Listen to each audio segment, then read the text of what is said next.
রাজ্যে পালাবদলের পর সবকিছু পরিবর্তন হচ্ছে।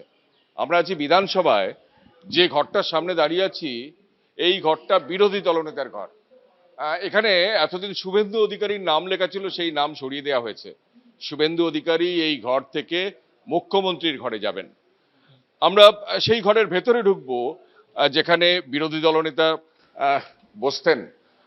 এই ঘরের ভেতরে বিরোধী দলনেতা এখান থেকেই তার সমস্ত বিধায়কদের নিয়ে কাজ করতেন। এই যে চেয়ার আমরা দেখতে পাচ্ছি, এই চেয়ারে শুভেন্দু অধিকারী এতদিন বসতেন। এবার এই ঘর থেকে শুভেন্দু অধিকারী মুখ্যমন্ত্রীর চেয়ারে বসবেন। মুখ্যমন্ত্রীর জন্য যে আলাদা ঘর আছে সেই ঘরে গিয়ে তিনি বসবেন। ইতিমধ্যে সেখানে মমতা বন্দ্যোপাধ্যায়ের নেম প্লেট মুছে দেওয়া হয়েছে, সেখানে শুভেন্দু অধিকারীর নেম প্লেট লাগানো হবে। আমরা দেখতে পাচ্ছি বিরোধী দলনেতাদের তালিকা বিধানসভায় বিরোধী দলনেতার ঘরে এইভাবেই আছে। জ্যোতি বসু 1957 থেকে 1967 সালে বিরোধী দলনেতা ছিলেন এবং সেখান থেকে ধারাবাহিকভাবে যারা বিরোধী দলনেতা হয়েছেন, এমনকি শেষ নামটা আমরা দেখতে পাচ্ছি শুভেন্দু অধিকারী 2021।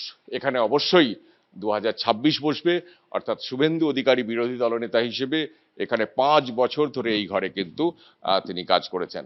বিরোধী দলনেতার যিনি প্রাইভেট সেক্রেটারি এই ঘরে বিরোধী দলনেতা এলে যাকে সব সময় দেখা যায়, তিনি আমাদের সঙ্গে আছেন, প্রদীপ চট্টোপাধ্যায়।